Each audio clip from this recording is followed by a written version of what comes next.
Putin की सुरक्षा जितनी इंसानी कंधे संभालते हैं उससे कहीं ज्यादा पुतिन को अपनी मशीनों पर भरोसा है।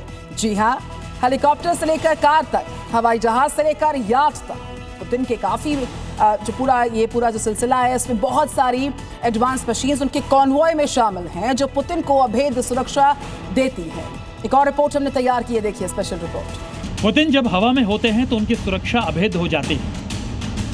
पुतिन जब सड़क पर चलते हैं तो कार ही किला बन जाती है।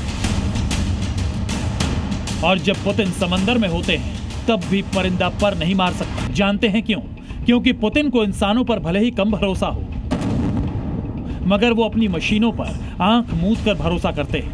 अब ये भरोसा घर के अंदर यानी रूस में हो या रूस के बाहर, तब जब वो विदेशी दौरों पर अपने मुल्क से बाहर जाते हैं। कहते हैं पुतिन जब आसमान में होते हैं तो उनका रुतबा अमेरिकी राष्ट्रपति डोनाल्ड ट्रंप से बिल्कुल कम नहीं होता। पुतिन जब देश से बाहर जाते हैं तो वो इल्यूजन विमान का इस्तेमाल करते हैं। घर से दफ्तर जाने के लिए पुतिन M8I हेलीकॉप्टर का यूज करते हैं, जबकि सड़क की सवारी पुतिन और इस सेनात लिमोसिन में करना पसंद करते हैं। इसके अलावा पुतिन के पास एक सुपर डिलक्स यॉट भी है जिसमें वो कभी कभी अपने करीबी दोस्तों के साथ वक्त बिताते हैं। हालांकि पुतिन के भारत दौरे के दौरान सबसे ज्यादा चर्चा पुतिन के विमान और कार की हो रही है। आमतौर पर पुतिन अपने जहाज का इस्तेमाल तब करते हैं जब वो समंदर पार करके किसी दूसरे देश जाते हैं। इससे पहले पुतिन के विमान इल्यूजन IL-96 की चर्चा तब हुई थी जब वो अलास्का में अमेरिकी राष्ट्रपति डोनाल्ड ट्रंप से मिलने गए। बताते हैं कि आलीशान विमान ट्रंप के एयरफोर्स 1 विमान से जरा भी कम नहीं है। सिक्योरिटी और लग्जरी के अलावा ये जहाज रशियन प्रेसिडेंट का हवाई ऑफिस भी कहलाया जाता है। तो रूस के राष्ट्रपति व्लादिमीर पुतिन का जो विमान है सिर्फ एक साधारण प्लेन नहीं होता, बल्कि इसे फ्लाइंग क्रेमलिन कहा जाता है। डिटेल्स आपके सामने, ये जो विमान है L96300P, जी हाँ, उसका मॉडल है, इस पर आधारित है, जिसे खासतौर पर राष्ट्रपति और प्रधानमंत्री जैसे शीर्ष नेतृत्व के लिए डिजाइन किया गया है। क्रेमलिन क्या है? प्राइवेट ऑफिस, कॉन्फ्रेंस रूम इसमें रहता है शामिल। सारी डिटेल्स जी न्यूज पर है। और गेस्ट लाउंज होता है क्रेमलिन में, रेस्ट रूम की बात करें वो, और मिनी जिम भी क्रेमलिन में मौजूद होता है। साथ ही साथ डाइनिंग हॉल होता है, बार होता है, शावर्स होते हैं, मेडिकल रूम, ये सारी सुविधाएं इसमें मौजूद रहती हैं। और ग्राफिक्स के माध्यम से आपको बता रहे हैं, एक बार में 262 लोग इसमें ट्रैवल कर सकते हैं, यात्रा कर सकते हैं। क्रेमलिन की बात हम कर रहे हैं, flying Kremlin. Radar proof coating इसमें शामिल होती है। जो पुतिन का फ्लाइंग क्रेमलिन है उसकी डिटेल्स, और anti aircraft missile defence system से लैस होता है क्रेमलिन। 4 फाइटर जेट्स एस्कॉर्ट करते हैं इसको। इसके अलावा जो क्रेमलिन की खासियतें हैं उसमें इमरजेंसी न्यूक्लियर कमांड बटन मौजूद होता है।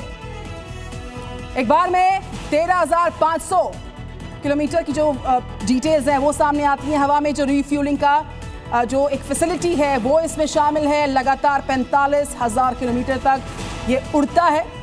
ये एक बड़ी खासियत है क्रेमलिन की। एक रिपोर्ट। आलीशान विमान के अलावा पुतिन अमेरिकी राष्ट्रपति की तरह हेलीकॉप्टर का भी इस्तेमाल करते हैं। हालांकि हेलीकॉप्टर का यूज वो आमतौर पर दफ्तर आने जाने के लिए करते हैं। सुरक्षा के लिहाज से पुतिन ने अपना हेलीकॉप्टर आज तक नहीं बदला है, बल्कि Mi-8 हेलीकॉप्टर को ही मॉडिफाई करवा दिया गया है, जिसमें पुतिन की जरूरतों और कंफर्ट का पूरा ख्याल रखा गया है। पुतिन के हेलीकॉप्टर में कम्युनिकेशन सिस्टम, LCDS और फ्रिज और एक मिनी किचन भी मौजूद रहती है। हालांकि इमरजेंसी की सिचुएशन में पुतिन कई बार Mi-17 हेलीकॉप्टर का इस्तेमाल भी करते हैं, लेकिन जिस जगह पर हेलीपैड नहीं होते पुतिन वहां का सफर अपनी शानदार गाड़ी से करते हैं। जानते हैं पुतिन के भारत पहुंचते ही पहले उनकी कार भारत में आ जाएगी। इस दौरान पुतिन एयरपोर्ट पर लैंड करने के बाद जहां जहां भी जाएंगे अपनी ही कार से जाएंगे। आपको बता दें कि रूस और अमेरिका के बीच कई मौकों पर तनातनी रही है। इस वजह से पुतिन ने अमेरिकी ब्रांड की गाड़ी की बजाय रशियन मेड गाड़ी को तरजीह दी। पुतिन की ये लिमोजीन और सेनेट कार इतनी एडवांस है कि रूस में इसे सिर्फ 10 ड्राइवर चला सकते हैं। ये कोई आम ड्राइवर नहीं होते, बल्कि ये ट्रेन्ड ऑफिशियल्स होते हैं, जिन्हें 10 साल की ट्रेनिंग के बाद पुतिन की गाड़ी का स्टीयरिंग सौंपा गया है। गाड़ी चलाने के साथ साथ ये ड्राइवर गोली चलाने में भी माहिर होते हैं, यानी किसी भी सूरत में इन्हें पुतिन को सिक्योर रखने की जिम्मेदारी सौंपी जाती है। बताते हैं कि पुतिन की कार को चलाने वाले ड्राइवर एक ही वक्त में फायरिंग करने और रिवर्स गाड़ी चलाने में महारत रखते हैं। पुतिन जैसे इस गाड़ी में बैठ जाते हैं, उसके बाद छोटी से छोटी चीज प्री प्लान्ड होती है। गाड़ी कौन सी लाइन में चलेगी, कौन सी गाड़ी आगे होगी और कौन सी पीछे, ये सब पहले से तय होता है। इसके अलावा पुतिन की इस गाड़ी का दरवाजा कौन खोलेगा, गाड़ी का दरवाजा खोलने वाला कैसे कपड़े पहनेगा, ये भी सिक्योरिटी प्लान के तहत पहले से ही फिक्स कर दिया जाता है।